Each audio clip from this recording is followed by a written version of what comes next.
నమస్కారం, నా పేరు దివ్య. వార్తల్లో ముందుగా ముఖ్యాంశాలు.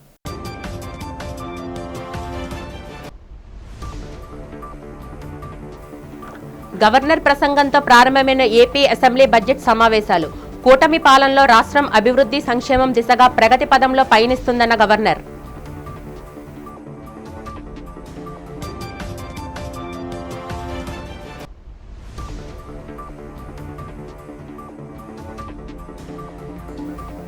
ముఖ్యమంత్రి చంద్రబాబు అధ్యక్షతన జరిగిన ఎన్డీఏ ఉభయ సభల సభ్యుల సమావేశం. సభలో అనుసరించాల్సిన వ్యూహాలపై దిశానిర్దేశం చేసిన చంద్రబాబు, పవన్ కళ్యాణ్.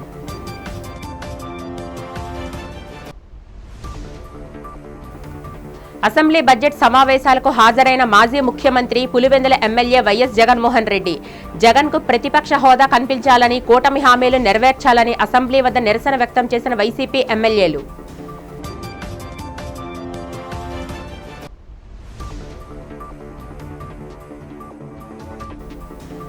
సిఆర్పీఎఫ్ ఆధ్వర్యంలో ముగిసిన గిరిజన యువత ఉపాధి శిక్షణ కార్యక్రమం. గిరిజన యువతకు 2 నెలల పాటు శిక్షణ ఇచ్చి ఉపాధి అవకాశాలు కల్పించినట్టు వెల్లడించిన కమాండెంట్ కిషోర్. రాష్ట్ర విభజన తర్వాత ఏపీ ఎన్నో కీలక మార్పులు, పరిణామాలను చవిచూసిందని గవర్నర్ జస్టిస్ అబ్దుల్ నజీర్ అన్నారు. పరిమిత వనరులు ఉన్నప్పటికీ దీర్ఘకాలిక అభివృద్ధికి నాటి ప్రభుత్వం కృషి చేసిందని చెప్పారు. 2019లో జరిగిన ప్రభుత్వ మార్పు రాష్ట్ర పురోగతికి విఘాతం కలిగించిందన్నారు. ఏపీ అసెంబ్లీ బడ్జెట్ సమావేశాల ప్రారంభం సందర్భంగా ఉభయ సభలను ఉద్దేశించి గవర్నర్ ప్రసంగించారు. 2019 తర్వాత వ్యవస్థాగత పాలనా వైఫల్యాలు తలెత్తాయని, రాష్ట్ర అభివృద్ధి స్తంభించిందన్నారు. ఆర్థిక ఒత్తిడి తీవ్రమైంది, వ్యవస్థలు విధ్వంసమయ్యాయి, మౌలిక సదుపాయాలు, విద్యుత్, సాగునీటి పారుదల రంగాలు తీవ్ర తిరోగమనం చవిచూశాయని చెప్పారు. గత చేదు అనుభవాలతో విసిగి వేసారిన ప్రజలు రాష్ట్రంలో కూటమి ప్రభుత్వాన్ని ఎన్నుకున్నారని, గత 19 నెలలుగా మా ప్రభుత్వం పునరుద్ధరణ దశ నుంచి ప్రగతి పదం వైపు పయనిస్తుందని, సూపర్ 6 ఇతర సంక్షేమ పథకాలను అమలు చేసిందని తెలిపారు. అభివృద్ధి కార్యకలాపాలను పునఃప్రారంభించడంపై ప్రధానంగా దృష్టి పెట్టామన్నారు. అంతకుముందు అసెంబ్లీ వద్దకు చేరుకున్న గవర్నర్కు సీఎం చంద్రబాబు, స్పీకర్ అయ్యన్న పాత్రుడు స్వాగతం పలికారు. Improve connectivity, rebuild institutions and lay the groundwork for long-term development. However, the change in governance in 2019 disrupted this momentum. Systemic governance failures emerged, growth stalled, financial stress intensified, institutions destroyed, total anarchy with breakdown of law and order, arbitrary restrictions placed through misuse of Section 22A, and key sectors such as infrastructure, power, irrigation suffered serious setbacks. Assembly committee హాల్లో బుధవారం NDA పక్షాల శాసనసభ, శాసన మండలి సభ్యుల కీలక సమావేశం జరిగింది. ఈ సమావేశానికి ముఖ్యమంత్రి నారా చంద్రబాబు నాయుడు, ఉప ముఖ్యమంత్రి పవన్ కళ్యాణ్ అధ్యక్షత వహించారు. సమావేశంలో ప్రధానంగా సభలో అనుసరించాల్సిన వ్యూహాలు, ప్రజా సమస్యలపై చర్చలు, ప్రభుత్వం అమలు చేస్తున్న పథకాలను ప్రజల్లోకి తీసుకువెళ్లే విధానాలపై దిశానిర్దేశం చేశారు. ఈ కార్యక్రమంలో తెలుగుదేశం పార్టీ అధ్యక్షుడు పల్లా శ్రీనివాసరావు, మంత్రి నారా లోకేష్, బీజేపీ ఎమ్మెల్యే విష్ణుకుమార్ రాజుతో పాటు కూటమికి చెందిన పలువురు మంత్రులు, ఎమ్మెల్యేలు, ఎమ్మెల్సీలు పాల్గొన్నారు. రాష్ట్ర అభివృద్ధి సంక్షేమ లక్ష్యాలను చేరుకోవడంలో కూటమి పక్షాలన్నీ సమన్వయంతో ముందుకు సాగాలని, ప్రజలకు ఇచ్చిన హామీల అమలులో వేగం పెంచాలని ఈ సందర్భంగా నేతలు పిలుపునిచ్చారు. ప్రభుత్వ ప్రాధాన్యతలను అసెంబ్లీ వేదికగా బలంగా వినిపించాలని నిర్ణయించారు.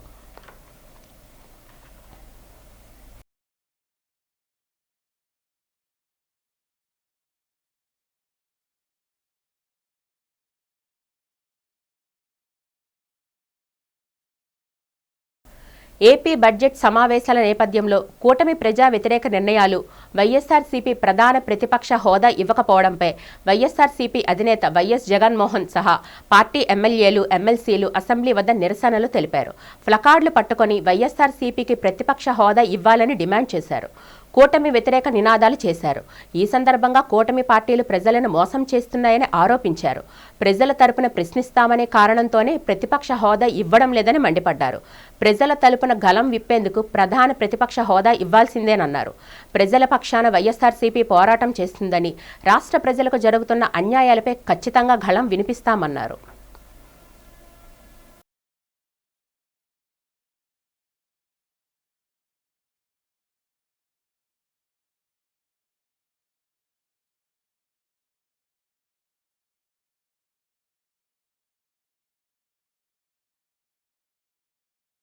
రాష్ట్ర అసెంబ్లీలో గవర్నర్ ప్రసంగం పూర్తిగా నిరుత్సాహపరిచిందని, గత బడ్జెట్ తరహాలో ఈసారి కూడా గవర్నర్తో ప్రభుత్వం అబద్ధాలు చెప్పించిందని వైసీపీ ఎమ్మెల్సీ వరదు కళ్యాణి తీవ్రస్థాయిలో ధ్వజమెత్తారు.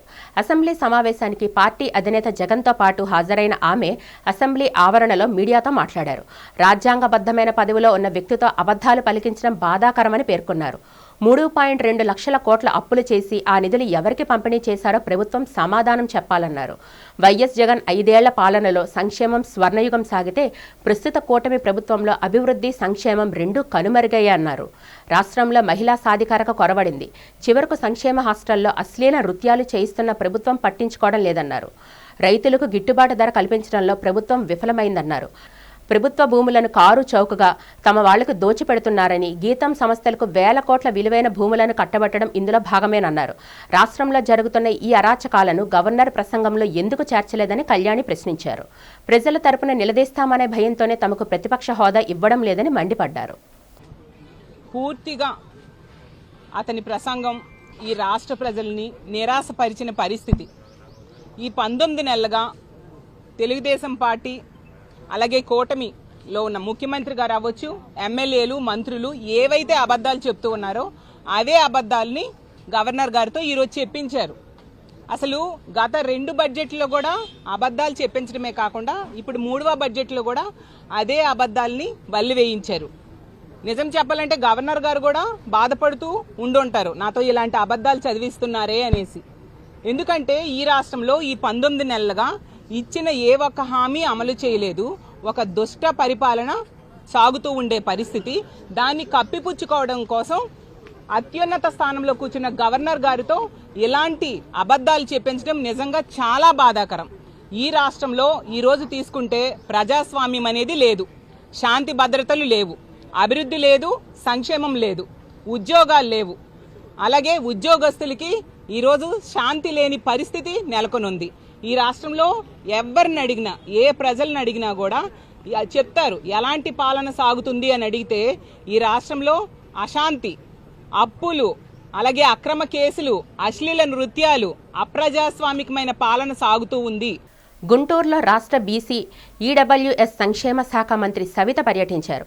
ఏపీ ఎన్జీఓ కళ్యాణ మండపంలో 11 జిల్లాల బీసీ సంక్షేమ అధికారులతో ఆమె భారీ సమీక్ష సమావేశం నిర్వహించారు.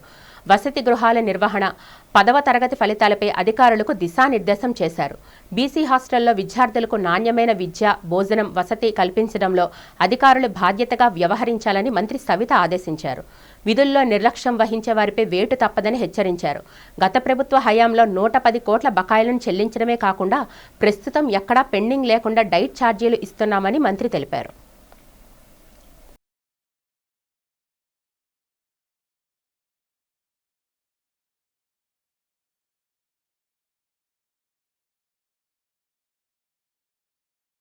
జగన్మోహన్ రెడ్డి గారికి తప్ప ఈరోజు మళ్ళీ తప్పుల మీద తప్పులు చేస్తున్నారు. ఆ మాధవి మీద ఏ విధంగా అసభ్యకరంగా మాట్లాడుతున్నారో, మరి ఇక్కడ పనిచేసిన అంటే గతంలో మంత్రులుగా పనిచేసిన మహిళా మంత్రులు ఎంత అసభ్యకరంగా మాట్లాడుతున్నారో మనం చూస్తాం. ప్రజలు అన్నీ చూస్తున్నారు. ప్రజల విఘ్నతకే మనం వదిలేద్దాం. నేను తెలియజేసి మా ముఖ్యమంత్రి గారు మాకు ఇచ్చిన క్లారిటీ ఒకటే, మీరెవ్వరే కానీ అసభ్యకరంగా మాట్లాడొద్దండి. ఈ భావితరాల భవిష్యత్ మన బాధ్యత ఉంది. మనకు సంపూర్ణమైన మెజార్టీ ఇచ్చారు. ప్రజలకు అభివృద్ధి చేయాలి, ప్రజలకు అందుబాటులో ఉండండి, అభివృద్ధి ధ్యేయంగా పనిచేయండి, అసభ్యకరంగా మీరు మాట్లాడొద్దండి అన్నారు. అదే ముఖ్యమంత్రి గారు, పవన్ కళ్యాణ్ గారు, నారా లోకేష్ బాబు గారే మాకేదైనా సూచనలు ఇచ్చింటే ఇదే వైసీపీ పార్టీ వారు ప్రతి ఒక్కరు కూడా గడప దాటి బయటికి రాలేదు. ఈరోజు వైసీపీ పార్టీ వారు మహిళల్ని అసభ్యకరంగా మాట్లాడతారు, ఒక పక్క పోలీసుల్ని అసభ్యకరంగా మాట్లాడతారు, మరి ఏదైతే ఎంప్లాయీస్ని అసభ్యకరంగా మాట్లాడతారో ముఖ్యమంత్రిని కూడా మాట్లాడడానికి అర్థం కాలేదు. గిరిజన యువతకు స్వయం ఉపాధి కల్పించే లక్ష్యంతో శిక్షణ కార్యక్రమాన్ని నిర్వహించామని సిఆర్పీఎఫ్ కమాండెంట్ పి కిషోర్ తెలిపారు. 2 నెలల పాటు శిక్షణ ఇచ్చిన ఉపాధి అవకాశాలు కల్పించినట్లు తెలిపారు. సిఆర్పీఎఫ్ 198 బెటాలియన్ ఆధ్వర్యంలో జరిగిన గిరిజన నిరుద్యోగ యువతకు 2 నెలలుగా నిర్వహించిన శిక్షణ కార్యక్రమం ముగిసింది. శిక్షణ పూర్తి చేసుకున్న యువతకు పలు కంపెనీలలో ఉపాధి కూడా కల్పించారు. శిక్షణ ముగింపు సందర్భంగా ఉద్యోగాలు పొందిన యువతకు ప్రహ్లాద కళ్యాణ మండపంలో గల సిఆర్పీఎఫ్ క్యాంపు లొకేషన్లో నియామక పత్రాలను అందజేశారు. అనంతరం లొకేషన్ ప్రాంగణంలో సిఆర్పీఎఫ్ విధి నిర్వహణలో ఉపయోగించే ఆయుధాలు, జాగిలాలను ప్రదర్శించారు. శిక్షణ పూర్తి చేసుకున్న గిరిజన యువతకు వాటిపై అవగాహన కల్పించారు. ఈ సందర్భంగా కిషోర్ మాట్లాడుతూ యువతకు ఉపాధి కల్పించేందుకు తమ సహాయ సహకారాలు అందిస్తామని చెప్పారు.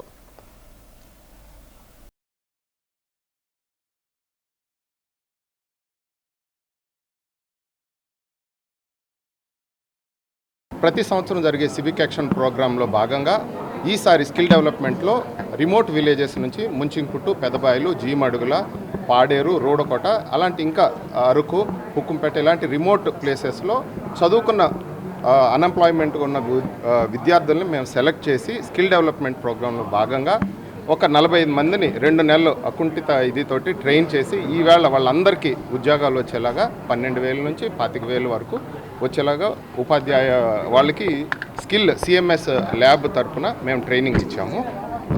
ఇది అండి మన programme basically.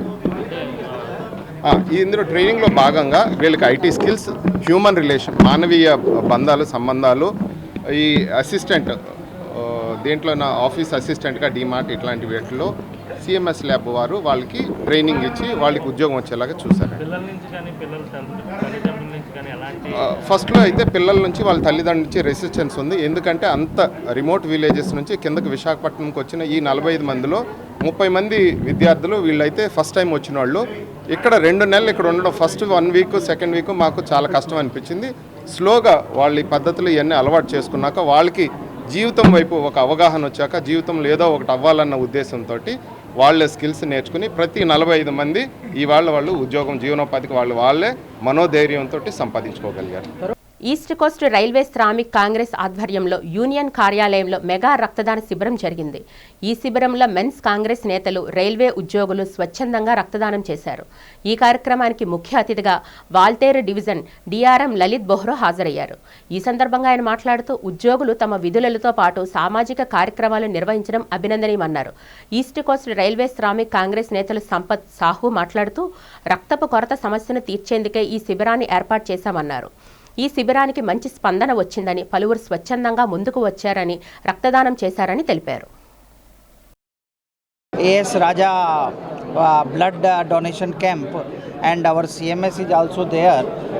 I will say that you can see a lot of trackmen has come all over the division. The women are also there, and it is expected that more than 150 people will give a blood donation, which will be a kind of a very big event. He is very interested to support the family of railway employees. Since he is joining at Valtier, he is only seeing the benefit of the employees, including his family. तो ये जो साहब का जो निर्देश हुआ, हम लोग ब्लड डोनेशन कैंप एक नहीं है, हम सही कोशिश करूँगा कि साल में 3 बार करने के लिए. और ये mega blood donation camp all over division से हमारा एम्प्लॉई आए हैं.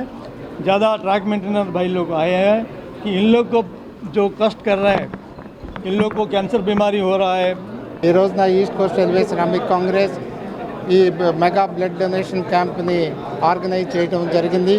ఈ కార్యక్రమానికి ముఖ్య అతిథిగా ఇనాగ్రేట్ చేయడానికి divisional railway manager Shri Lalit Bohra గారు, అలాగే సిఎంఎస్ శరత్ బాబు గారు, అలాగే East Coast Railway Shramik Congress general secretary RC Sahu గారు ఇచ్చేయడం జరిగింది.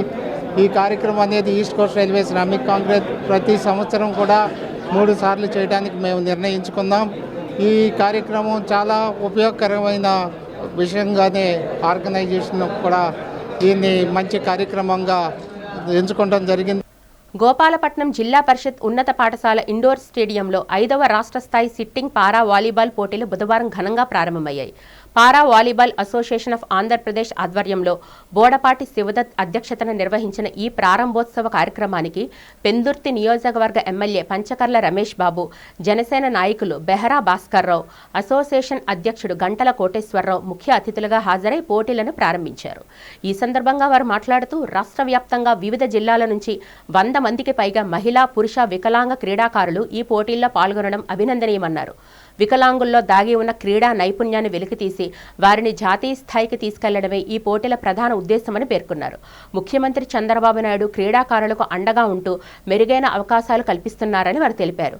అసోసియేషన్ కృషి వల్ల ఇప్పటికే పలువురు క్రీడాకారులు జాతీయ స్థాయిలో రాణించడమే కాకుండా క్రీడా కోటాలో ఉద్యోగాలు కూడా సాధించారని ఈ సందర్భంగా గుర్తు చేశారు.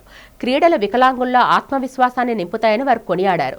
ఈ కార్యక్రమంలో కార్పొరేటర్ సేనాపతి శంకర్రావు, కూటమి నాయకులు, అసోసియేషన్ ప్రతినిధులు మరియు పెద్ద సంఖ్యలో క్రీడాకారులు పాల్గొన్నారు. గత 5 సంవత్సరాలు దాన్ని నాశనం చేశారు. రిజర్వేషన్ వాళ్ళకి కేటాయించినవి ఫిలప్ చేయడానికి వీలు లేదు, కానీ ఫిలప్ చేశారు. అటువంటి సమాచారం నా దగ్గర చాలా ఉంది.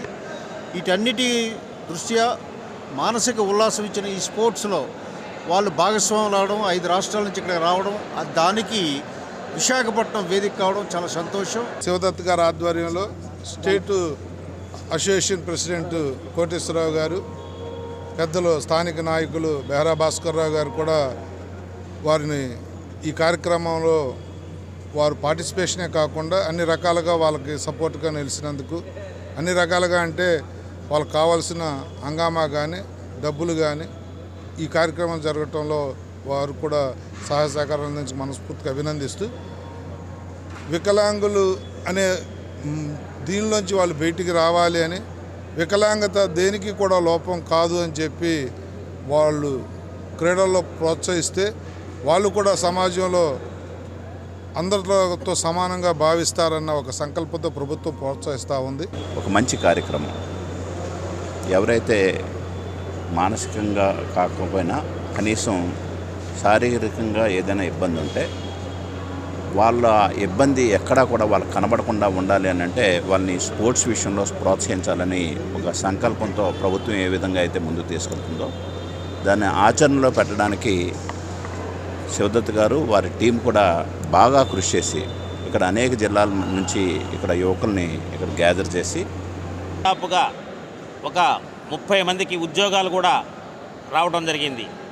అంటే దివ్యాంగులు కూడా క్రీడల్లో రాణిస్తారని చెప్పేసి మట్టిలో ఉన్న మాణిక్యాలను బయటికి తీయాలన్న ఉద్దేశంతో ఈ రాష్ట్ర ప్రభుత్వం, చంద్రబాబు నాయుడు గారు, అదేవిధంగా స్పోర్ట్స్ చైర్మన్ రవినాయుడు గారు ఏదైతే స్పోర్ట్స్ పాలసీ తీసుకొచ్చారో ఆ స్పోర్ట్స్ పాలసీలో సకలాంగులకి ఏ విధంగా అయితే మెడల్స్ ఉంటాయో అదేవిధంగా వాళ్ళకి ప్రోత్సాహాలు కూడా ఈ పారా స్పోర్ట్స్లో కూడా ఇవ్వడానికి రాష్ట్ర ప్రభుత్వం నిర్ణయించుకొని ప్రత్యేకమైన జీవో ఇచ్చి టెక్నాలజీ అనేది మనకి ఒక వరం, శాపం కూడా పరిగణించే అవకాశం ఉందని మెడికవర్ ఆసుపత్రుల పిల్లల వైద్య నిపుణులు నియోటాలజిస్ట్ డాక్టర్ విజయ్ అన్నారు.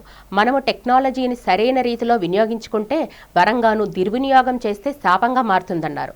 ఆసుపత్రిలో జరిగిన మీడియా సమావేశంలో ఆయన మాట్లాడుతూ పిల్లలకు తల్లిదండ్రులు రోల్ మోడల్స్గా ఉండాలన్నారు.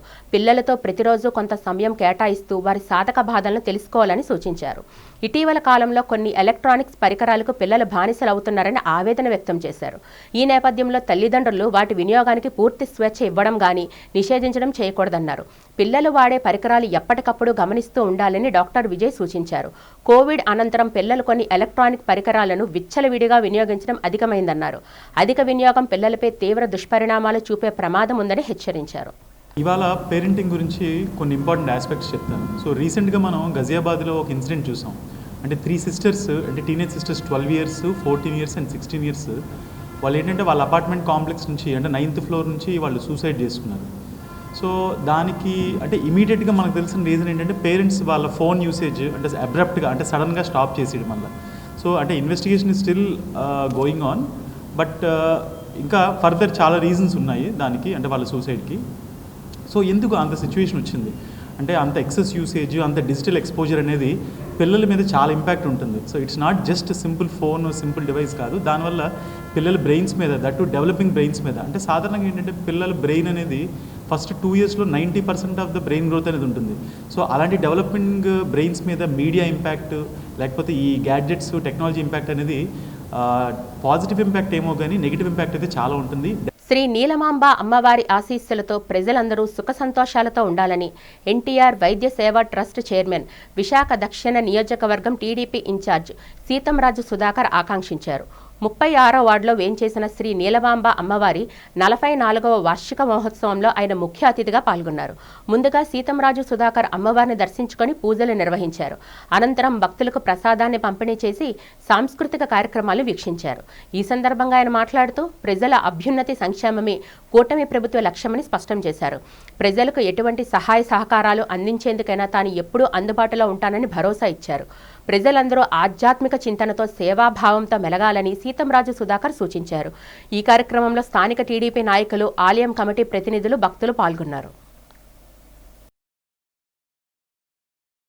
44వ సంవత్సరం నీలమాంబ అమ్మవారి పండగ మహోత్సవం ఈ వీధి పెద్దలు, కమిటీ పెద్దలు, మన కుల పెద్దలు అందరూ సమక్షంలో నన్ను సుమారుగా 4-5 ఏళ్ళ నుంచి కూడా వీళ్ళందరూ కూడా ఆదరించి నన్ను హక్కును చేర్చుకుని నన్ను కూడా ఆహ్వానించి అమ్మవారి సేవలో పాత్రుని అయ్యే అదృష్టాన్ని ఇక్కడ కమిటీ సభ్యులందరూ నాకు కల్పించారు. దాని ధన్యవాదాలు.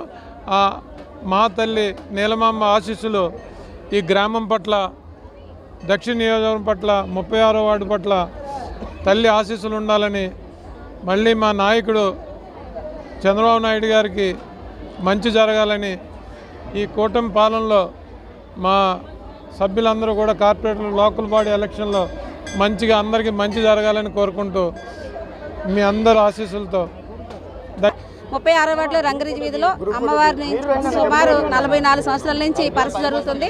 రోజు రోజుకి డెవలప్మెంట్ చేస్తూ ఈరోజు ఆలయ కమిటీ వాళ్ళు కానీ, ఇక్కడ ఉన్నటువంటి లోకల్ లీడర్లు కానీ అందరూ కూడా డెవలప్మెంట్ చేశారు. అదే భాగంగాన సారు మా దక్షిణ నియోజకవర్గం ఇన్ఛార్జ్ అయినటువంటి సీతంరాజు సుధాకర్ గారి సారథ్యంలో ఈరోజు అమ్మవారికి పరస సందర్భంగా బేబీ డాన్స్ కార్యక్రమం ఒకటి ఏర్పాటు చేశారు.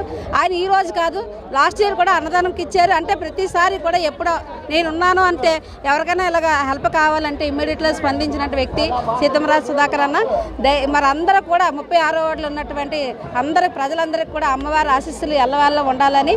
అమెరికా వీసా నిబంధనల్లో పెను మార్పులు వచ్చాయని, భారతీయ దరఖాస్తుదారులు అప్రమత్తంగా ఉండాలని అంతర్జాతీయ ఇమిగ్రేషన్ అటార్నీ నడదూర్ ఎస్ కుమార్ సూచించారు.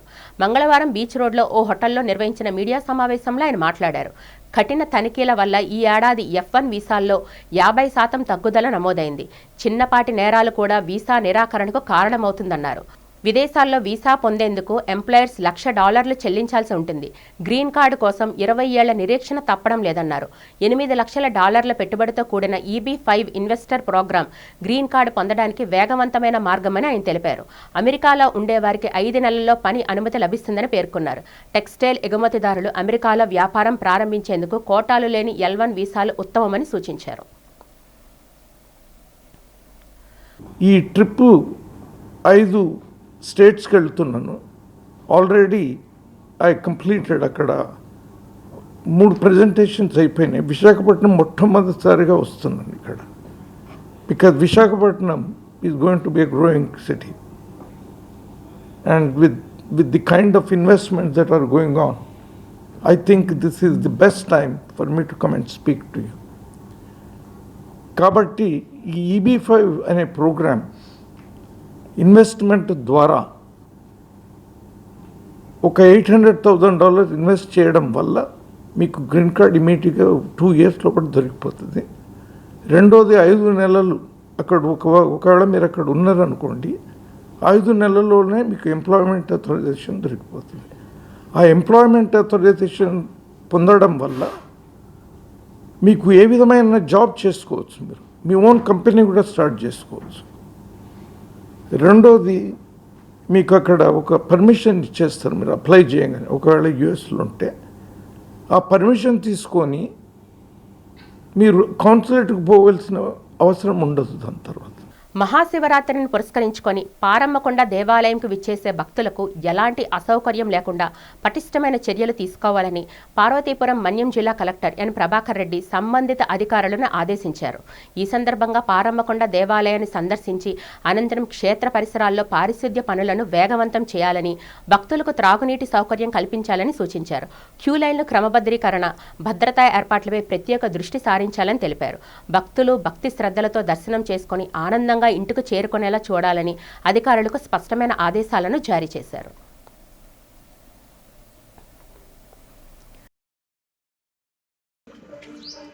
స్టాల్స్ పెట్టించండి, ఇన్వైట్ చేయండి మీరు అన్ని స్టాల్స్ అయితే. ఫస్ట్ పైన ఏమంటారు హాకర్స్ ఏమేమి పెట్టగలమో చెప్పండి. జనానికి ఇక్కడ ఏమి ఇష్టపడతారు ఈ ఏరియా వాళ్ళు? ఫుడ్, స్నాక్స్, ముంత బొరుగులు, కారం బొరుగులు, మిక్చర్లు, స్వీట్లు ఏం తింటారో ఉంటుంది కదండి. గుగ్గులు ఉప్పేసి ఇస్తే తింటారా?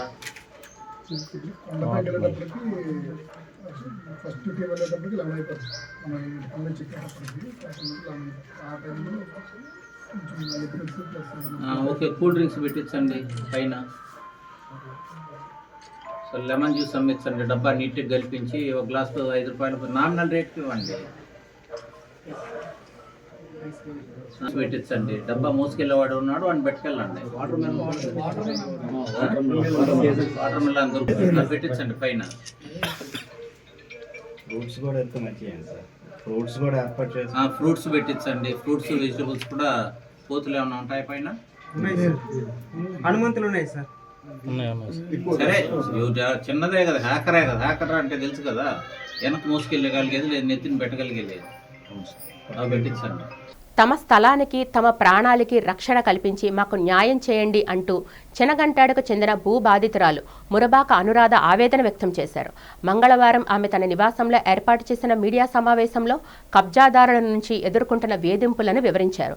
జీవీఎంసీ 73వ వార్డు చెనగంటాడ రెవెన్యూ పరిధిలో సర్వే నంబర్ 186/1లో గల ప్లాట్ నెంబర్ 11లో 400 గజాల స్థలాన్ని 2007లో కొనుగోలు చేసినట్లు ఆమె తెలిపారు. 2025లో బ్యాంకు తనఖా నుంచి భూమిని విడిపించుకొని డాక్యుమెంట్ ద్వారా పూర్తి హక్కులు పొందామన్నారు. స్థలం చుట్టూ ప్రహారీ నిర్మించి కంటైనర్కు విద్యుత్ మీటర్ కూడా తీసుకున్నామని చెప్పారు. అయితే అధికార కూటమిలోకి ఒక పార్టీకి చెందిన స్థానిక నాయకుడు తప్పుడు డెవలప్మెంట్ అగ్రిమెంట్ను సృష్టించి రౌడీలతో తమ భూమిలోకి చొరబడి ఆక్రమించేందుకు ప్రయత్నిస్తున్నారని ఆరోపించారు. ఈ అక్రమాలపై గాజువాక సీఐకి ఎన్నిసార్లు ఫిర్యాదు చేసినా ఫలితం లేదని, పోలీసులు ఆక్రమణదారుడికే మద్దతుగా వ్యవహరిస్తున్నారని అనురాధ కన్నీటి పర్యంతమయ్యారు. సంబంధిత ఉన్నత అధికారులు మరియు ప్రభుత్వం వెంటనే స్పందించి తమ భూమిని కాపాడాలని ఆమె విజ్ఞప్తి చేశారు. నా కూతురు మారుబాక అనురాధండి. తన భర్త 2014లో ఉదుత్తికి చనిపోయారు సార్. చనిపోయిన తర్వాత 2014లో చనిపోతే భర్త గారు ఏం చేశారంటే ఈ 186/1లో 400 గజాలు మేము పొనమాల శ్రీనివాసరావు అనే దగ్గర 400 గజాలు అగ్రిమెంట్ చేయించుకున్నారండి. మా అల్లుడు, మా పాప చేయించుకున్న తర్వాత 2014లో మా అల్లుడు ఉద్దు తుఫానికి బొంబేలో చనిపోయారండి. చిన్న పిల్లలు, బాబుకి 2 years కదా, 1.5 years, పెద్ద బాబుకి 6 years అండి చనిపోయారు. పాప ఎప్పుడైతే చనిపోయారో ఫుల్ డిప్రెషన్లోకి వెళ్ళిపోయిందండి. 5 years కోలుకోలేదండి. ఎన్ని ట్రీట్మెంట్లు చేసినా ఫుడ్ తినేది కాదు, ఏం చేసేది కాదు, మాట్లాడేది కాదు, ఏమీ చేసేది కాదండి. నేను ఇక్కడ మా నాన్నగారు 40 years నుంచి ఇక్కడ ఉంటున్నాం మేము. నేను ఇక్కడ 30 అంటే నేను పుట్టి ఇప్పటికి 37 years, ఆల్మోస్ట్ నేను 37 years నుంచి ఇక్కడ నేను ఉంటున్నాను. మా పార్టీ నుంచి వీళ్ళందరూ కానీ, ప్రసాద్ శ్రీ అంకుల్ కానీ, సింహాచలం తాతయ్య వీళ్ళందరూ మా చిన్నప్పటి నుంచి వీళ్ళందరూ మాకు తెలిసిన వాళ్ళు. మా ఫాదర్ వాళ్ళ సైట్ కూడా పల్లా వాళ్ళ దగ్గరే తీసుకున్నారు. ఇప్పుడు సింగరి కాలనీలో ఉంటున్నది. ఇప్పుడు ఎక్కడి నుంచో విజయవాడలో ఎక్కడి నుంచో వచ్చి ఇక్కడ దౌర్జన్యం చేసి ఆడపిల్లల్ని మరీ అంత కొట్టడం, తిట్టడం, రోడ్డు మీద వాళ్ళ మనుషులు ఒకరు ఉంటారండి బోర్డులు పెట్టుకొని. ఇక్కడ ఒకటి కొత్తగా మళ్ళీ ఆఫీస్ పెట్టారు. నాకు మరి నా చిన్నపిల్లలకి నాకు వీళ్ళు ఎంతకాలం ఈ ఏజ్ అయిపోయినా నేను నాకు ఎంతకాలం సపోర్ట్ చేస్తారని వీళ్ళు. దివంగత మజ్జి అప్పారావు చేసిన సేవలు మరువలేనివని, ఆయన ఆశయ సాధన కోసం తాము నిరంతరం కృషి చేస్తామని ఆయన సోదరుడు వైఎస్ఆర్సీపీ ఆనందపురం మండల వర్కింగ్ కమిటీ ప్రెసిడెంట్ మజ్జి వెంకట్రావు అన్నారు. దివంగత మజ్జి అప్పారావు తృతీయ వర్ధంతి సందర్భంగా ఆనందపురం మండలం తుర్లవాడ పంచాయతీలోని కుటుంబ సభ్యులు, గ్రామ ప్రజలు ఆయన విగ్రహానికి పూలమాలలు వేసి ఘనంగా నివాళులు అర్పించారు. అనంతరం మజ్జి వెంకట్రావు సతీ సమేతంగా మధురవాడలోని వృద్ధుల అనాథ శరణాలయంలో 100 మంది వృద్ధులకు మధ్యాహ్న భోజనాన్ని ఏర్పాటు చేశారు. ఈ సందర్భంగా మజ్జి వెంకట్రావు మాట్లాడుతూ తన సోదరుడు భౌతికంగా దూరమైన చిరంజీవులా తమ హృదయాల్లో నిలిచిపోయారని అన్నారు.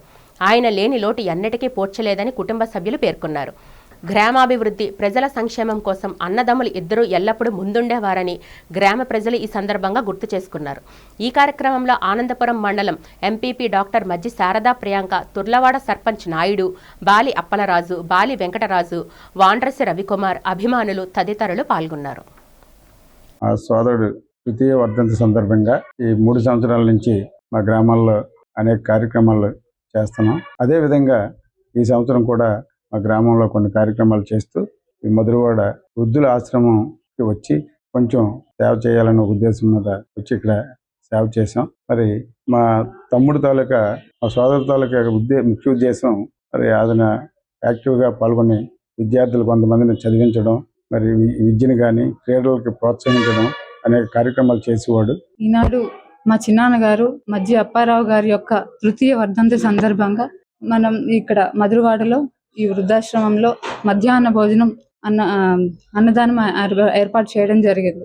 మధ్య అప్పారావు గారి తృతీయ సంస్మరణ దినోత్సవ సందర్భంగా విశాఖ వృద్ధాశ్రమం అయినటువంటి ఈ ఆశ్రమంలో వృద్ధులందరికీ కూడా సేవా కార్యక్రమంలో భాగంగా మధ్యాహ్న భోజనాన్ని అందజేసినటువంటి వారి కుటుంబ సభ్యులు వారి మీద ఉన్నటువంటి పరిపూర్ణమైనటువంటి భక్తి విశ్వాసములతో. వార్తలు ముగించే ముందు ముఖ్యాంశాలు మరొకసారి చూద్దాం.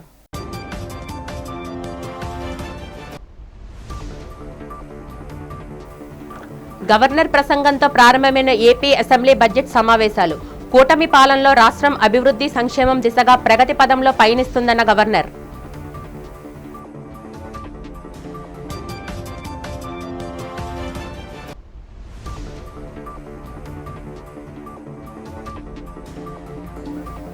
ముఖ్యమంత్రి చంద్రబాబు అధ్యక్షతన జరిగిన ఎన్డీఏ ఉభయ సభల సభ్యుల సమావేశం. సభలో అనుసరించాల్సిన వ్యూహాలపై దిశానిర్దేశం చేసిన చంద్రబాబు, పవన్ కళ్యాణ్.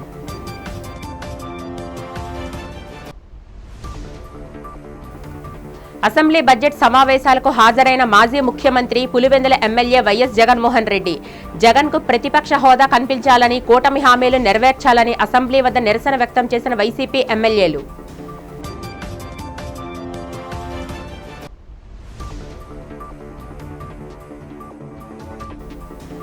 సిఆర్పీఎఫ్ ఆధ్వర్యంలో ముగిసిన గిరిజన యువత ఉపాధి శిక్షణ కార్యక్రమం. గిరిజన యువతకు 2 నెలల పాటు శిక్షణ ఇచ్చి ఉపాధి అవకాశాలు కల్పించినట్టు వెల్లడించిన కమాండెంట్ కిషోర్. ఈ వార్తలు ఇంతటితో సమాప్తం. నమస్కారం.